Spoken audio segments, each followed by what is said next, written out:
Today on Everyday Injustice, we are talking with Stephanie Akhter. She serves as the director of the Women's Justice Commission at the Council on Criminal Justice, a nonprofit national organization advancing the understanding of the criminal legal system and promoting effective, equitable solutions. So, welcome to the show.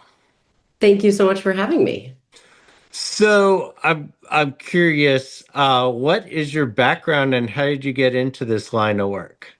Sure. Thanks for the question. It's really an honor to be with you today talking about this topic. And I'm so grateful that you've prioritized talking about women's justice issues. So my background is as a social worker. I started my career working in direct practice with folks coming home from prison, typically after lengthy terms. And what I found pretty quickly on was that the challenges that they were facing in being successful were in large part not their own challenges. They were the sort of policy system barriers that were getting in the way of them reunifying with their family, getting stable housing, connecting to employment, opening a bank account. And so while I really enjoyed working directly with my clients and the folks that I had the opportunity to get to know, I felt like if I was going to affect change, I needed to move into a more macro space and shift gears to a policy environment. And so moved to the Council of State Governments Justice Center, where I oversaw reentry and employment initiatives, mostly focused on state policy. How do we sort of reduce barriers for people to get access to a job, to have the types of skills and training that they need to be employable? And then had the privilege of working at Arnold Ventures, leading philanthropy in the criminal justice field as chief of staff of the criminal justice team, where really got to know so many folks across the country working on criminal justice reforms and see where the gaps were, primarily the gaps in the data and the evidence, of which there are many, but certainly not gaps of folks who are trying, in terms of folks who are trying to move the dial and create more effective solutions. I joined CCJ, the Council on Criminal Justice, a couple of years ago to lead the Women's Justice Commission, and the council was one of our grantees at Arnold Ventures. And from the moment they launched, it felt like the perfect blend for me of grounding in data and evidence, but really believing deeply in the ability to get bipartisan support and to maintain bipartisan support on criminal justice issues as the way to sort of move the ball down the field. So it's really interesting, watching kind of how this field has evolved. And you mentioned you started as a social worker, and one of the things that we kind of see now, we cover a lot of courts and we go into the courtrooms across the state of California, is, maybe 15, 20 years ago when I started, you didn't see a lot of social workers. Now you see public defenders' offices hiring social workers. They understand that they can't just defend people, they need to help people. And so the whole system has kind of evolved. And then we can talk about maybe how it's pushing back against itself. But at least there's a little bit of progress. Absolutely. I mean, my first job out of grad school was at an appellate defender's office, working as a social worker with their clients, and in large part because they were just totally underwater, the attorneys, in being able to meet the needs, the very, very sort of deep and complicated needs that their clients were facing in order to appeal their decisions or prepare for reentry. And so they needed a team of people really to be able to connect those folks to the best available services, interventions, therapeutic supports to get back on their feet.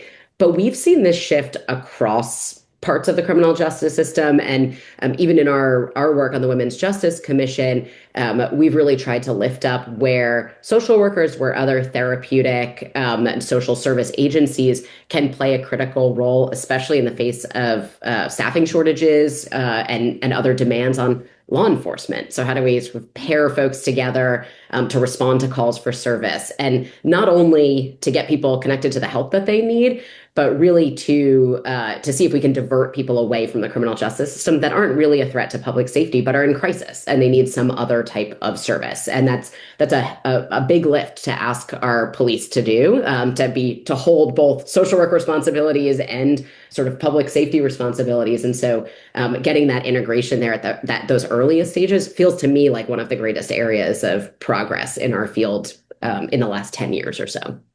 Yeah, and certainly we ask our police to do way more than they're trained to do. So, anything we can take away from them, I think, is beneficial to all of us.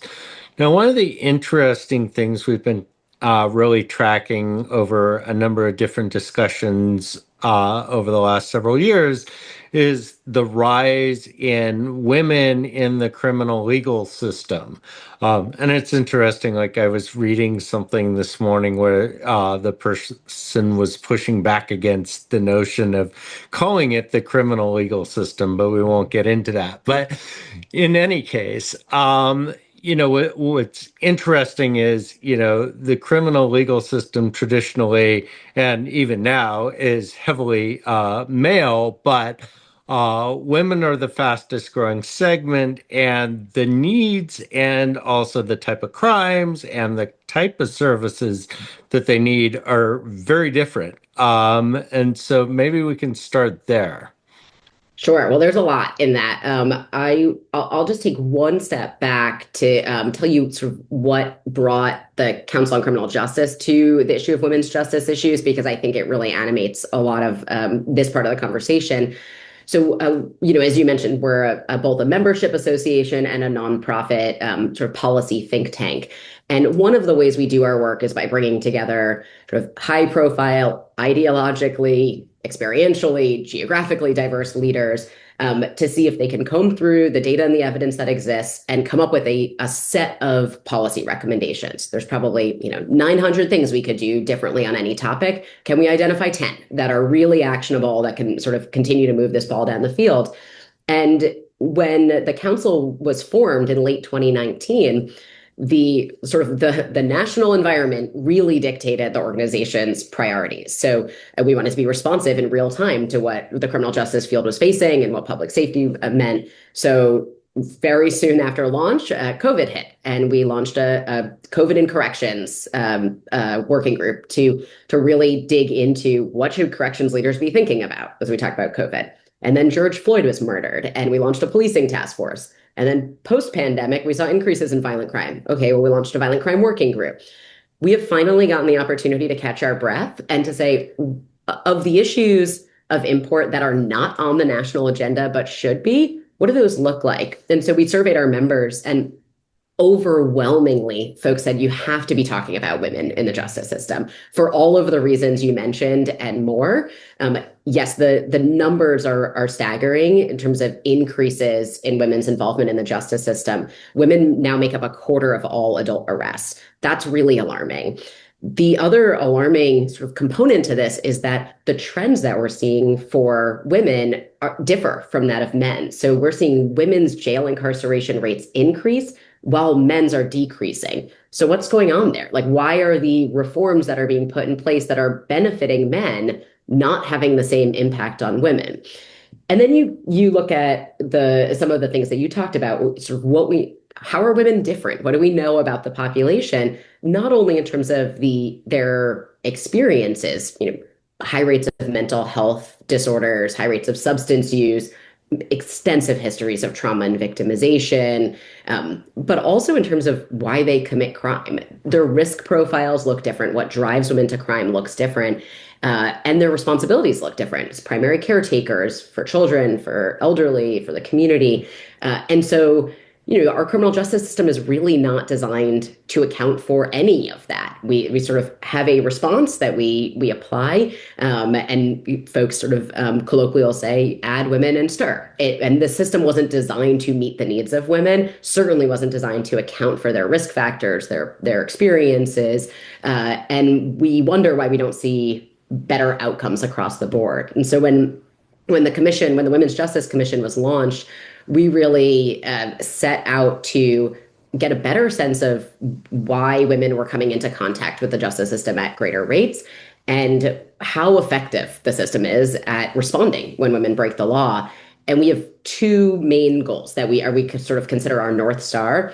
One, safely reduce the number of women in the justice system. We will never be able to get the justice system to be the most therapeutic sort of environment that it could be and that it needs to be for women. And so when safely possible to keep women in the community, we want to identify those opportunities to do that. And for women who are coming in contact with the justice system, how do we ensure that those are opportunities to improve outcomes? Not just outcomes in terms of public safety, though those are critical, but family stability, wellness. Like, where can we connect her to some of the services and supports that she needs to address some of the untreated trauma or mental health issues, the substance use, et cetera?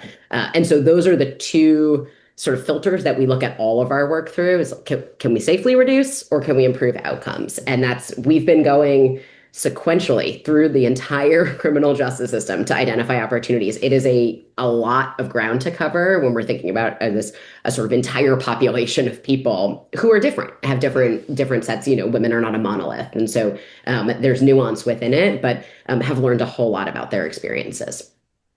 So I'm kind of torn as to where to go next. I'm going to start with kind of this simple question, which is why are we seeing the rise in women's arrests at a time when, really, especially in the last 2 years, we're back down to record lows in the criminal legal system? Well, I'm going to give you a little bit of a disappointing answer, which is that we don't really know. So there could be changes in behavior, are women committing more crimes? It could be post-pandemic sort of economic realities that there's more strain on communities. Women are bearing the brunt more of the financial load in their households. There could be relational dynamics, and of course, policy, policing, practice changes. There's lots of theories. There's not a sort of field-wide consensus, and certainly not the evidence that we need to say like this is the driver and this is the solution. The things that are like the release valves or the opportunities here are really to focus more on mental health and substance use, and that sort of across the board, but that shows up differently for women. Domestic violence and how those interpersonal relationships are driving women to crime, either in relation to their partner or person in their life, or through coercion and control, and the sort of economic instability that many women face. There's homelessness, sort of lack of ability to grow in the workforce. That's what's driving women to crime. And so we're not talking about a population by and large that's predisposed to crime, that has sort of deep criminal thinking. We're talking about circumstantial or situational factors that are driving them there. And so that to me is where we should be placing our emphasis, even if we can't perfectly untangle, like, is it this component or have policy practices changes? A lot has changed in the last few years, so it's hard to tease that out. Yeah, so I think you're spot on with all of that. It was interesting. I think it was last week. I've been attending this long hearing in San Francisco, and it's ostensibly about the availability of the public defender's office, and they believe that their caseload is too high, and so they're declaring themselves unavailable. What's really interesting is that over the course of the last 3 weeks, for an hour a day, they've been having hearings in front of a judge trying to figure out what to do about it. And one of the conflict panel partners made a very interesting comment, which dovetails with what you were saying, which is that the nature of their clients has shifted in the last 10, 20 years. And by that, it's kind of everything you said, right? Like domestic violence, mental illness, homelessness, housing insecurity, and then drug use. And so, like, of course, you're going to see an increase in women because who is impacted by all of this? We're not seeing, we're seeing some women in violent crimes, but mostly we're not. We're seeing women who are trying to deal with all of these societal problems, and this is kind of where we're going as a criminal legal system in general. And I think it's only natural that women are going to be more than 25% of that, or traditionally, I think they've been 10% of the population. And that doesn't make sense. If you're talking about domestic violence and drug use and mental illness, then it should be much closer to 50-50. Mhm. Yeah, I think that's right. And there is, all of these are policy decisions that we choose to make as a society of sort of where do we want to, how do we want to respond to these sort of social situations that people are in, and what tools and resources do we have available? And I get it. You have somebody who is repeatedly shoplifting. We can't do nothing, right? That is a problem, but we rarely ask, what are they shoplifting for? Is it formula for their babies?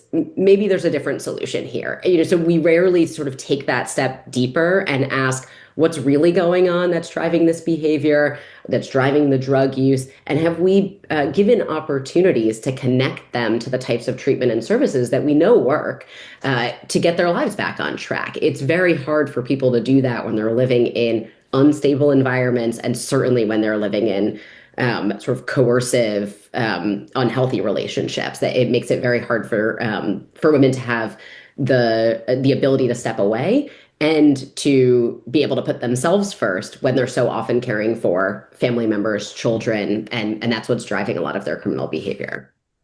So the second question I have, and hopefully it doesn't sound flippant, I think it's critical, is how are women different from men within the context, of course, of everything we're talking about? So many different ways, not flippant at all. And I think that, there's lots of ways you could sort of slice and dice a population and understand, why is this group unique or distinct? Women have different experiences in how they operate through the world, in society, in communities, and sort of free life. And so it's no surprise that when we look at a justice involved population, we will also see lots of differences. So while yes, men experience high rates of mental health and substance use disorder, certainly men who are involved in the justice system, women have higher rates of mental health and substance use disorder, and it presents differently. So men tend to be not all, is sort of a more broad generalization, but backed by brain science, that men tend to be more external in how they process, sort of more externally aggressive, sort of outward facing. Women tend to internalize and think more about sort of, how should I interpret what that person said, or what does that mean about me? And so this is how we've been socialized, right? These are our gender norms in our society. And so the Stereotypes are sometimes accurate. Right, exactly, and reinforced through all of these systems and in our society more broadly. So this is not a unique to the criminal justice system involved population. This is a much larger sort of commentary on gender norms and gender stereotypes. Another difference is the histories of trauma and victimization. Again, certainly men, particularly men who are in the justice system, have very extensive histories of trauma and victimization. Women have overwhelming histories of trauma. I mean, 90% of women who are in the justice system have had an experience of victimization as a child that leads to sort of higher levels of adverse childhood experiences, which we know lead to mental health disorder, substance use. So, I mean, we're talking from an early age, the type of victimization and the type of relationship, often with men, that women are having sets them up on a trajectory that just looks different. So that's sort of the relational piece of it. The caregiving part, very different. So in many, oftentimes for men, when they're incarcerated and they have minor children, they're with mom. That's who they're with in the community. They're with their immediate family members. And that time, while dad is away in, being held accountable for his behavior, getting the help that he needs, the women in the community are sort of holding down the fort. For women, it's not like that. And so even while they're incarcerated, trying to get the help that they need, they're often sort of cobbling together who's picking my kid up from school? Do they have the supports they need? Is there a way that I can communicate with them or see them more regularly? And so this caregiving responsibility, again, a gender stereotype that plays out given the high rates of women who are in the justice system with young children, really puts an added pressure on women to sort of continue to maintain that household even while they're incarcerated in jail or prison.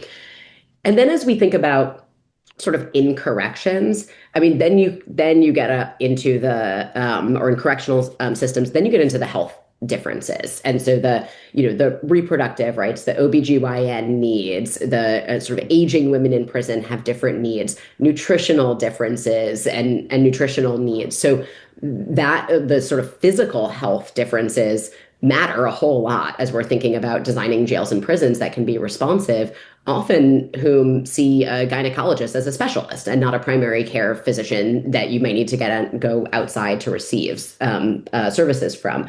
So there's like those are the like very obvious sort of differences that come up later, but the sort of relational gender dynamics play out in every part of how men and women are different in the criminal justice system. The last thing about the differences is risk.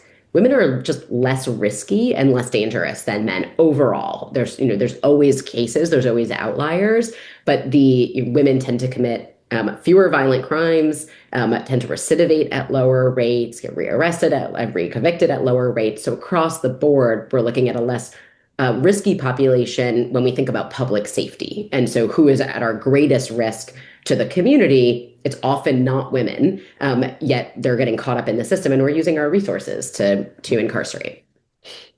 Yeah, so there's a lot there. I want to go back to this notion of trauma. Had a really good discussion yesterday with three formerly incarcerated folks, and we've been doing kind of a series on this. And yesterday it was one woman and two men. And the interesting thing, I think, if you look at the statistics and you cited it, the vast majority, almost all women that end up in corrections have been victims of some kind of abuse. They're a crime victim, whether that's a sexual abuse or domestic violence or, whatever category it falls under, there's a clear nexus. The interesting thing was talking to all three of the people. All of them were victims of abuse growing up. And, one guy, he saw horrific things as a kid. His mother's boyfriend beat him up. Like you can go down the line on this stuff. And so, we were talking about the fact that hurt people, which is all true. But I think, you also, pointed out there's kind of a difference in how people respond to that. And it's true. Like, some of these stereotypes are actually rooted in fact. And women tend to be much more internal and men external in how they react. How does that change how you deal with trauma-informed care and counseling and be able, because the ultimate goal has to be we rehabilitate, or as some of my friends who are incarcerated said, no, I was never habilitated. So I need to be habilitated before I can be rehabilitated. Right. Yeah, I mean, absolutely. And this is both, like we see this play out in gender stereotypes, but it's deeply rooted in evidence and in brain science. Like what happens to girls when they experience trauma and victimization looks different than in your brain than what happens to boys. And so this starts from a very young age, like how it ages you, how you think about how you have a different sense of self-worth, of identity, and that carries with you through your life. So that's a lot to unpack when you're in a jail setting and you're sitting through a drug treatment program that, we're really trying to go a lot deeper. So most of the most effective substance use and mental health interventions um, for women have to be gender responsive. And so it really, we see this across the board of the a sort of one size fits all program often is less effective for women. And what that looks like is trauma, understanding trauma, helping them understand and connect their trauma to their experiences and say, oh yeah, right. If you look at my life course, someone from the outside might look in and say, oh my gosh, she was victimized at age 5 and then at 16 started using drugs and was arrested here. You can see the trajectory, but for someone who's experiencing it, they don't see it that way. That's sort of their norm and their life. And so taking a step back and helping them to understand the things that have happened to them and how that's shaped who they are is really critical as a foundation of healing for many of these women. And so the most effective interventions are tailored to be gender responsive. And that does not mean sort of they're offered in a room with pink walls and that that there's a female facilitator. Like it means that there's space for processing and discussing in different ways. They feel safe in the environment that they're in to be able to talk about their feelings and their trauma and their experiences to not be retaliated against. That they have peer supports, that there's sort of other women with lived experience, with similar experience, that can process together. Those are really critical elements of gender responsive interventions. And so it's harder. It's harder to do than to just say, here's the sort of standard curricula that we know works. It's really important. And we see vastly more impressive outcomes both in terms of reduced recidivism and public safety, but also in terms of wellness and healing and connections to services when we provide those types of gender responsive interventions. Yeah, and I think that's really important. Although I would push a little bit back on that and say what we have for men isn't sufficient either. So it's not like Totally agree. one size fits all is helping anyone. Not working either. You're right. Yep.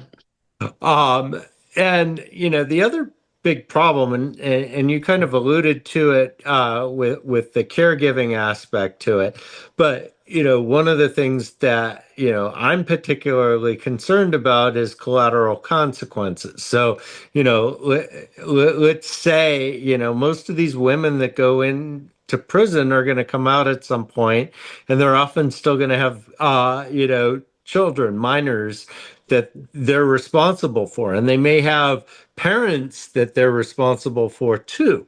But we make it really hard in a lot of different ways because if you're convicted of a drug offense, you may not be eligible for public housing, you may not be eligible for food assistance. You may not be eligible to get your education because you can't get educational loans. Mm. As I like to say, or I hate to say, but it's true, unfortunately, if we wanted to design a system that set everybody up for failure, we couldn't intentionally design one better than we have.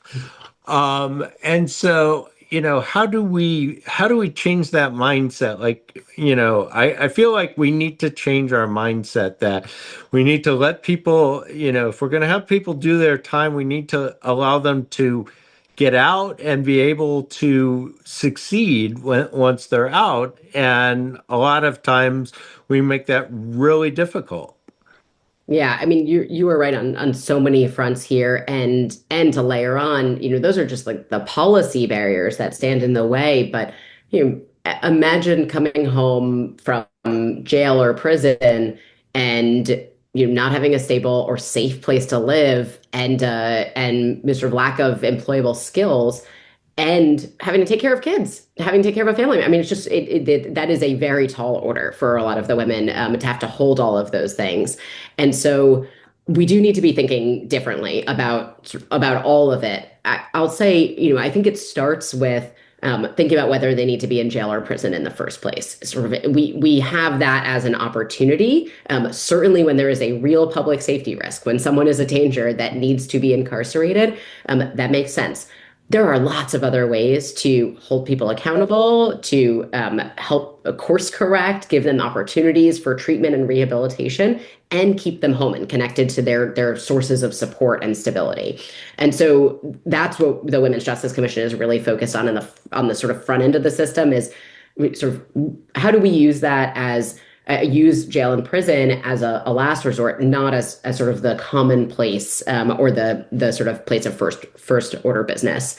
The the second, I'll say, is just to give a little bit of credit to some of the correctional institutions that I think get got a pretty bad rap for being sort of not gender responsive and gender informed. We spoke to a lot of correctional leaders in forming the commission and through our deliberations, and they get that the women have different experiences, that the facilities are often not trauma informed, and they are under enormous pressures. They have staffing shortages, budget cuts. I mean, they are being asked to do lots of different things, from like keep the facility safe and secure to heal people in a very nuanced, holistic way, understand health needs, understand sort of what does it, it is when she says, I think I'm having cramping and she's pregnant, like, is that urgent? How fast do I get her somewhere? I mean, that's so much to ask frontline staff to be responsible for.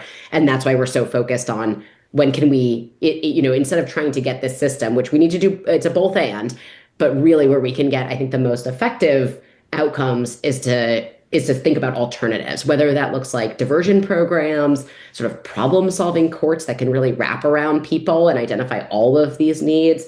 Many women in the justice system are also in the civil court system dealing with child welfare cases.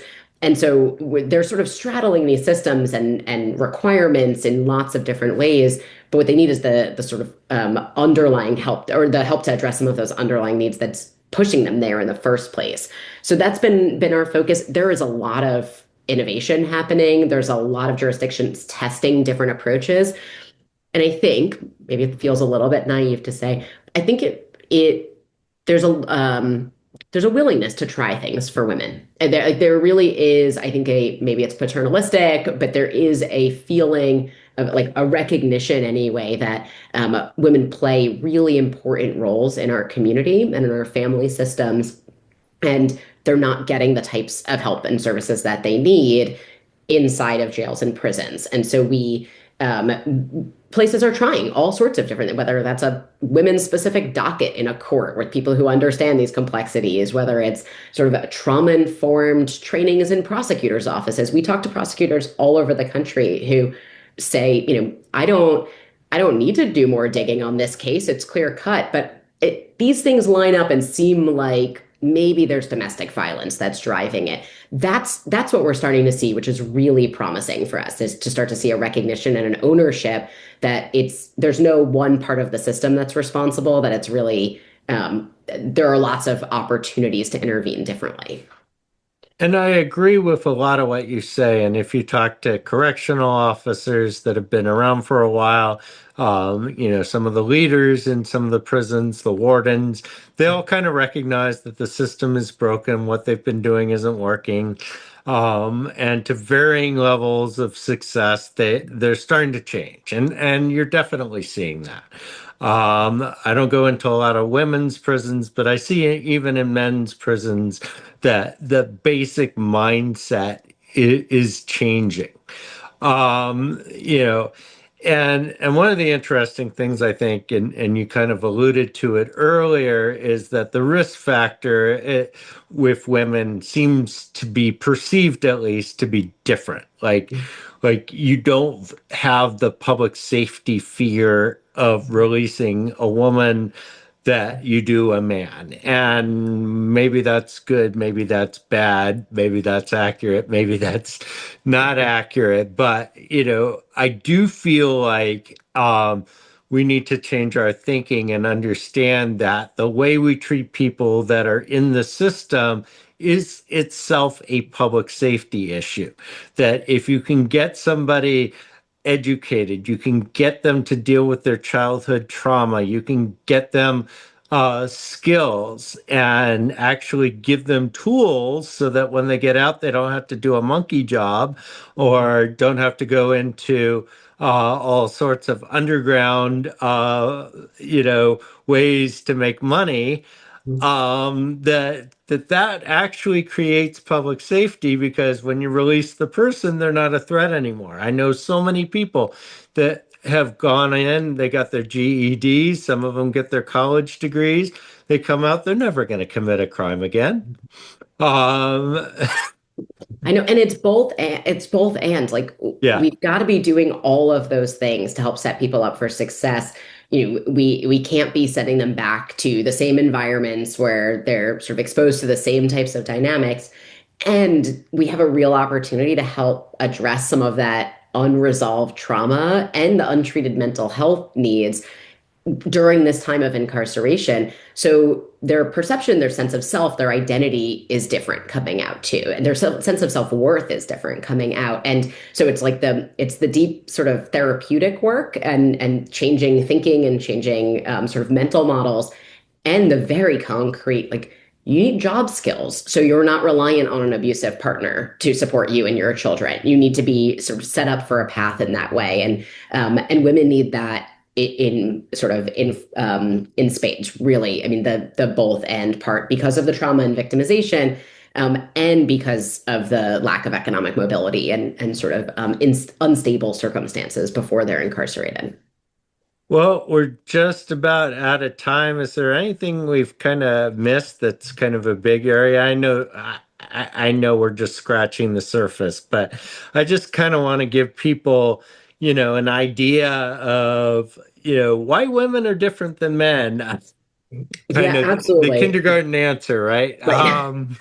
Well, I'll tell you. So for the Women's Justice Commission, we also are just starting to scratch the surface. We launched last year, have incredible leadership, and just released our first set of findings and policy recommendations, all focused on the front end of the system. So this is all sort of arrest through sentencing. What can we do differently? We are just starting to get into conversations about what women's experiences is like in correctional systems, the conditions, safety, services, supports. And so we'll have a second set of recommendations coming soon. And I think the like hopeful note is that we can do this, right? We have other systems that are very good at sort of seeing the individual in front of them and prescribing a course of care or treatment based on that individual's need. We do it all the time in medicine. And so what we're sort of encouraging criminal justice leaders to do is not uncharted territory for us. It is really to look at the person in front of you, to ask deeper questions, to assess, to get a sense of what's bringing them there, and to see if we can get them, use this as an opportunity to get them on a different track and create more stable, productive lives. And so it can be done. It's possible. We have to have will. We have to be sort of tenacious and dedicated. But we have all of the right people in place who are leading on this, and certainly in terms of the women's justice organizations that are in leadership roles. And in terms of the correctional leadership, and we have now more than 50% of state correctional administrators are women. There's a mindset shift afoot, and so I think there's a lot of potential for progress in the next few years. I've definitely seen progress in the last 10. I'm a little worried about where we're going in the next Fair. 4, and I'll leave it at that. Thank you, Stephanie, for coming on. We've been talking with Stephanie Akhter. She is the director of the Women's Justice Commission at the Council on Criminal Justice, CCJ. That's a mouthful. Uh, this has been Everyday Injustice. I'm your host, David Greenwald. Join us again next week for more tales from the injustice system.